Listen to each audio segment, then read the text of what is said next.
हमारे सभी पाठकों को प्यार भरा नमस्कार। तो हमारी आज की कहानी है अनकही प्रेम की दास्तान। मैं दिल्ली के एक मध्यम वर्गीय परिवार की लड़की थी जो बीए कर रही थी। अब मैं फाइनल ईयर में थी। मैं रोज 254 नंबर बस पकड़कर कॉलेज जाती और फिर आउटर मुंद्रिका से घर लौट आती थी। हमें खिड़की वाली सीट बेहद पसंद थी और अगर सीट मिल जाए तो पूरे रास्ते मैं खिड़की से बाहर देखने में ही बिता देती थी। घर आने जाने के रास्ते में ही पड़ता था। समयपुर बादली का स्टॉपेज। एक रोज मैं यूं ही खिड़की की तरफ वाली सीट पर बैठकर बाहर देख रही थी। बस बदली स्टॉपेज पर रुकी तो वहां एक ट्रैफिक पुलिस वाला नजर आया। बेहद हैंडसम था वो। कभी किसी लड़की की तरफ ना देखने वाली मैं तो उस पर से पल भर को नजरें नहीं हटा पाई। वो अपना काम करने में बिजी था और अचानक ही अपने साथ वाले दूसरे ट्रैफिक पुलिस वाले की किसी बात पर जोर से हंस पड़ा। मैं तो बस खोकर रह गई उसकी हंसी में। जितना वो हैंडसम था उससे ज़्यादा तो उसकी स्माइल प्यारी थी। एक गाल में हल्का सा डिम्पल पड़ रहा था। बस स्टार्ट हुई तो उसने इस तरफ देखा। खिड़की पर मौजूद उसके अचानक देखने पर मैंने हड़बड़ाकर दूसरी तरफ देखना शुरू कर दिया। उस ट्रैफिक पुलिस वाले ने कुछ सेकंड में ही मुझ पर से अपना नज़र हटा ली और फिर से अपनी साथी से बात करने लगा।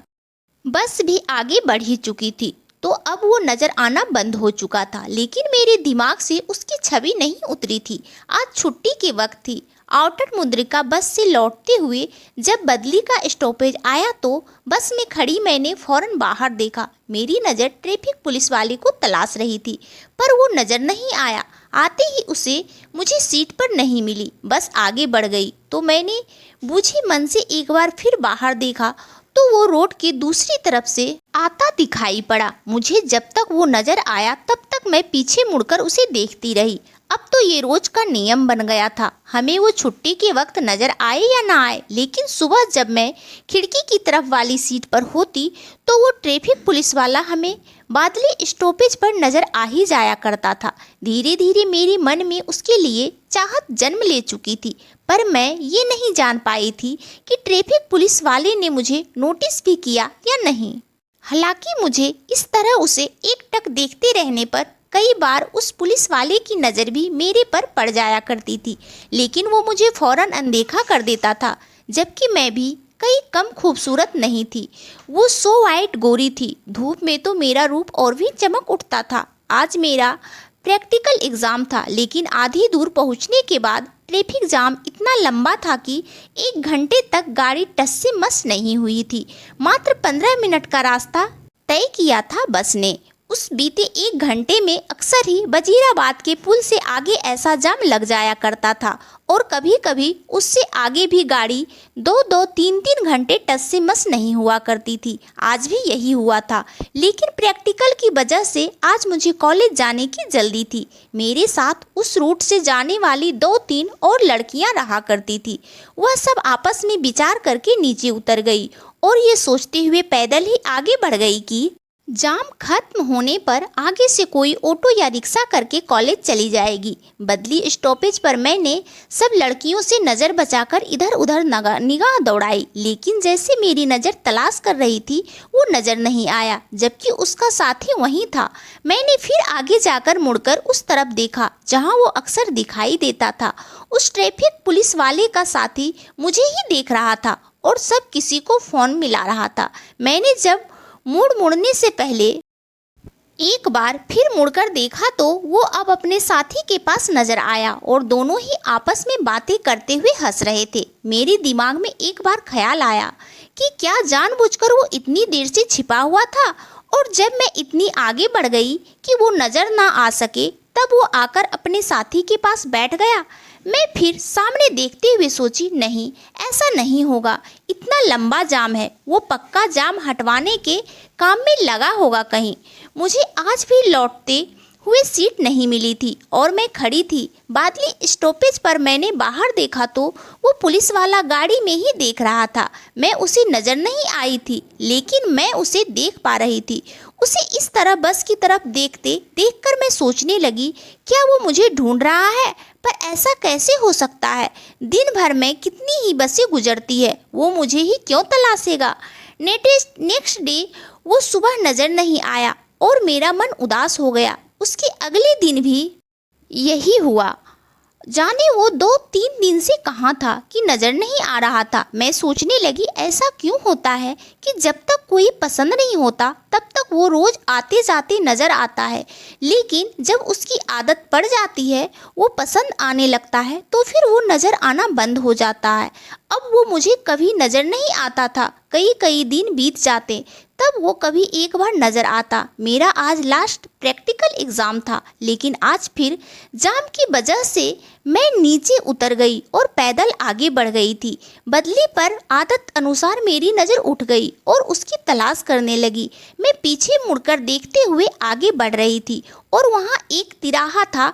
एक तरफ से आ रही टेम्पो से मैं टकरा ही जाती कि तभी किसी ने मेरा हाथ पकड़कर एक तरफ को खींच लिया और साथ ही एक गंभीर सी आवाज़ कानों में पड़ी, ध्यान कहाँ है। मैंने अब फटाफट डर से चढ़ी हुई अपनी सांसों को संयत किया और सामने देखा। अरे, हड़बड़ाहट में मेरे मुंह से निकला, क्योंकि सामने मेरा वही डेसिंग ट्रैफिक पुलिस वाला था और उसी ने मेरा बाँह पकड़कर मुझे एक तरफ को खींचा था। सॉरी, मैं हैरानी से बोली। मतलब थैंक यू मुझे बचाने के लिए, मैंने झेपती हुई निगाहें चुराते हुए कहा। इट्स ओके कहते हुए वो निर्विकार भाव से आगे बढ़ गया। मैं भी अपने रास्ते चल दी। मुझ में अब इतनी हिम्मत नहीं थी कि मैं फिर से मुड़कर उस पुलिस वाले की तरफ देख सके। जिस रोज़ मेरा लास्ट फाइनल एग्ज़ाम था, मेरा मन बहुत उदास था, लेकिन आते वक्त किस्मत से आज वो नज़र आ गया। आज मैं सीट पर बैठी हुई थी। मैं चुपचाप उसे देखने लगी तो उस पुलिस वाले की नज़र भी मुझ पर पड़ गई। जैसे उसने हमेशा की तरह तुरंत हटा लिया, लेकिन फिर उसे यूं सूनी उदास आंखों से अपनी तरफ देखना याद आया तो उसने दोबारा मेरे पर नज़र डाली। मैं अब भी उसे देख रही थी, क्योंकि आज के बाद वो कभी नज़र नहीं आने वाला था। बस रुकी हुई थी क्योंकि टीटी बस में चढ़ चुके थे और टिकट चेक कर रहे थे। पुलिस वाला रुकी हुई बस और मेरी नज़र न हटाने पर जानबूझकर बस की तरफ बढ़ गया। तभी टीटी उतर गए तो बस खुल गई, लेकिन पुलिस वाला अब भी मेरी तरफ देखे जा रहा था और बस के निकलते निकलते आंखों से ही सवाल किया उसने। मैंने जब उसे खुद से सवाल करते देखा तो चौंक कर दोबारा उसकी तरफ देखा। खुल चुकी बस से उसने झांका तो उस पुलिस वाले ने मुस्कुराते हुए अपना हाथ हवा में उठा दिया, हेलो करने के अंदाज में। मैंने उम्मीद के विपरीत रिएक्शन देखकर घबरा कर खिड़की के अंदर सिर कर लिया और बढ़ी हुई सांसों को संभालने लगी। इधर वो पुलिस वाला इस हरकत पर हंस पड़ा। इस घटना को अब 3 साल बीत चुके थे। वक्त बदल चुका था। मैं अब बीएड कर चुकी थी और एक स्कूल में पढ़ाती थी। स्कूल के मेल शिक्षक मुझसे बहुत प्रभावित रहते थे, लेकिन मुझे जैसे किसी से कोई मतलब नहीं था। मैं अपनी ही दुनिया में मस्त रहती, सिर्फ काम से काम रखती, किसी से ज़्यादा घुलती मिलती नहीं थी। घर में भी अब मेरी शादी की बात चल रही थी, पर मैं तटस्थ थी। वैसे भी मुझे कोई फ़र्क नहीं पड़ता था, क्योंकि मैं एक ऐसे परिवार से ताल्लुक़ रखती थी जहां बड़े बुजुर्ग ही शादी के फैसले लेते थे। ऐसे में बीच में बच्चों को बोलने की इजाज़त नहीं थी। हाँ, फिर भी मेरे दिल के किसी कोने में आज भी वो ट्रैफिक पुलिस वाला और उसके साथ जुड़ा वो बेनाम रिश्ता बसा हुआ था। अच्छा सा घर बार देखकर मेरा रिश्ता तय कर दिया गया। लड़के वालों ने भी मुझको पसंद कर लिया। पापा और दादाजी बहुत खुश थे, क्योंकि लड़का नेवी में ऑफिसर था। मैं शादी करके ससुराल आ गई, लेकिन मेरा दूल्हा रिहान सिंह ठीक नहीं था। अक्सर ही शराब पीकर घर आता और जाने कितनी ही लड़कियों से उसके रिलेशन थे। मैं बुरी तरह टूट चुकी थी ये सब देखकर, लेकिन फिर भी मैं अपनी तरफ से रिश्ता निभाने की पूरी कोशिश कर रही थी, क्योंकि लोगों के हिसाब से मैं बहुत लकी थी, क्योंकि मेरी शादी नेवी ऑफिसर से हुई थी। लेकिन एक रोज़ जब मेरे तथाकथित पति ने मेरे पर हाथ उठाकर मुझे घर से बाहर निकलने को कहा, तो मैं बिना गिड़गिड़ाए अपना सामान उठाकर बाहर निकल गई। नौकरी वैसे भी मैं छोड़ी नहीं थी और अब इससे ज़्यादा जिल्लत सहन करना मेरे बस में नहीं था। मेरे पिता ने मेरा पूरा साथ दिया और दादाजी के ना चाहते हुए भी उन्होंने मेरे तलाक दिलवाने में मेरी पूरी मदद की। मेरी ज़िंदगी फिर से पुराने ढर्रे पर लौट आई थी। कि तभी मेरी माँ चल बसी और पापा ने मुझे समझाते हुए फिर से एक बार शादी के लिए मनाने की कोशिश की। यही लड़कियों के जीवन की सबसे बड़ी विडंबना है कि उसके जीवन की सफलता सिर्फ शादी पर ही निर्भर करती है। माँ नहीं है तो कल को भाई भाभी कैसा व्यवहार करेंगे, ये समझाकर एक बार फिर मुझे शादी के लिए राजी कर लिया गया। पिता ने मुझे समझाया कि हम भी कब तक जिएंगे, अकेली औरत की ज़िंदगी बहुत मुश्किल हो जाएगी, घर बस जाएगा तो हम भी सुकून से आखिरी सांस ले सकेंगे। मैं एक बार फिर से शादी के बंधन में बंधी। इस बार लड़के वालों के सामने जाने की नौबत नहीं आई, क्योंकि उन्होंने तस्वीर देखकर ही लड़की को पसंद कर लिया था। मैंने तो तस्वीर देखने की भी जहमत नहीं उठाई। पहली शादी के बाद ही मुझे शादी से भरोसा उठ गया था। अब तो बस शादी की फॉर्मेलिटी निभाने जा रही थी, अपनों की खुशी के खातिर। इस बार लड़का आईपीएस ऑफिसर था। मेरे मन में एक सवाल उठा कि आईपीएस ऑफिसर ही क्यों, कोई ट्रैफिक पुलिस वाला क्यों नहीं, और वो ऑफिसर मुझ जैसी तलाकशुदा से शादी क्यों करने तैयार हो गया। शायद मेरी खूबसूरती देखकर राजी हो गया होगा। शादी के दिन दोनों मंडप में बैठे और जब हाथों में हाथ दिया गया तो मेरी हथेली उसके हाथों में आते ही हल्की सी कांप गई। ये छुअन कुछ अलग ही थी। मैंने संकोच बस निगाहें नहीं उठाई और वैसे भी लड़के का चेहरा सेहरे के पीछे छुपा हुआ था। विदा होकर जब मैं गाड़ी में बैठी तो लड़का अपना सेहरा उतार चुका था। कोट पैंट पहने उस लड़के की तरफ मैंने जब कनखियां से देखा तो गाल पर हल्का सा डिम्पल नजर आया। वो मुस्कुरा रहा था। मैंने फौरन निगाहें दूसरी तरफ कर ली और सोचा, खुली आंखों से कैसे ख्वाब देख रही हूँ मैं। आदित्य के घर पहुँचे तो रस्में होने लगी। फिर जब हमें एकांत में छोड़ा गया तो आदित्य वॉशरूम में जाकर चेंज कर आया और बोला, जाइए चेंज कर लीजिए, बहुत हैवी लग रहा होगा ये सब। मेरे कानों में भी वही गंभीर आवाज़ पड़ी जो उस रोज पड़ी थी जब उस ट्रैफिक पुलिस वाले ने कहा था कि ध्यान कहाँ है। मैंने आवाज़ सुनकर फौरन निगाहें उठाई और आदित्य के चेहरे की तरफ देखा। सामने वही ट्रैफिक पुलिस वाला था।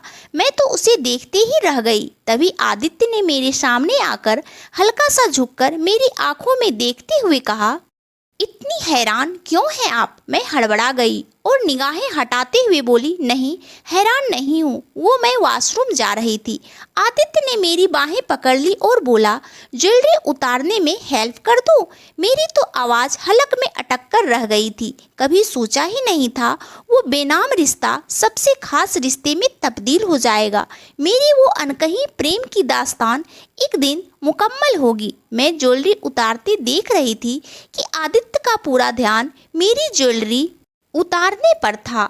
एक बार भी उसने मेरे को अनकंफर्टेबल सिचुएशन में डालने की कोशिश नहीं की।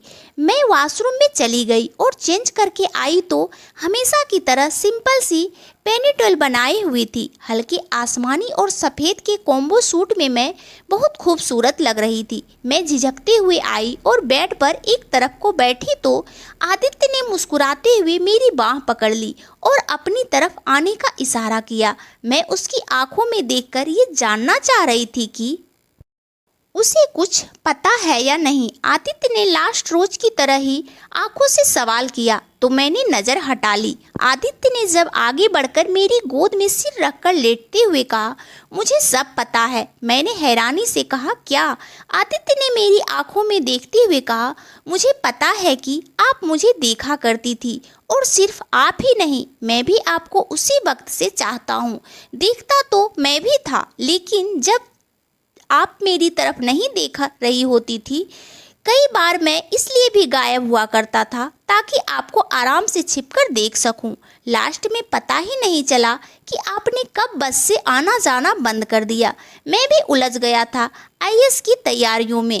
कभी वक्त ही नहीं मिल पाया कि आपकी तलाश करूं। बस में आपकी नज़र नहीं आने से ज़्यादा कुछ जानता भी नहीं था मैं आपके बारे में।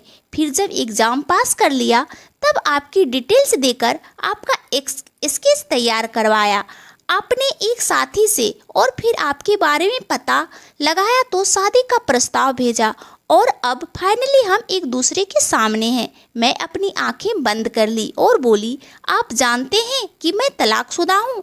आदित्य ने बैठते हुए मेरी बंद गीली पलकों पर अपने अधर रखते हुए कहा, कोई फर्क नहीं पड़ता, मैं आपसे प्यार करता हूँ और प्यार में शर्त कैसी। आप अगर सिर्फ तलाकशुदा ना होकर बच्चों वाली तलाकशुदा होती तो भी मैं आपसे शादी करता। मैं उसके सीने से लग गई तो आदित्य ने मुझे अपने अंग में भरते हुए कहा, अब ये आदित्य आपकी जिंदगी में आ गया है तो कोई अंधेरा आपकी जिंदगी में नहीं आएगा, सिर्फ खुशियाँ के उजाले आएंगे।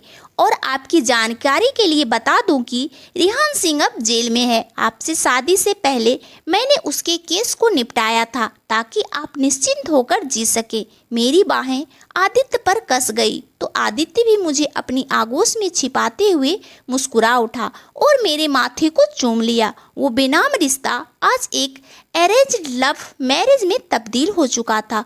तो दोस्तों, यह कहानी आपको कैसी लगी हमें कमेंट करके ज़रूर बताएं और कहानी अच्छी लगे तो इस कहानी को लाइक और चैनल को सब्सक्राइब जरूर कर लीजिएगा। और आप सभी अपने जीवन में बहुत खुश रहिए, यही भगवान से प्रार्थना है। धन्यवाद दोस्तों।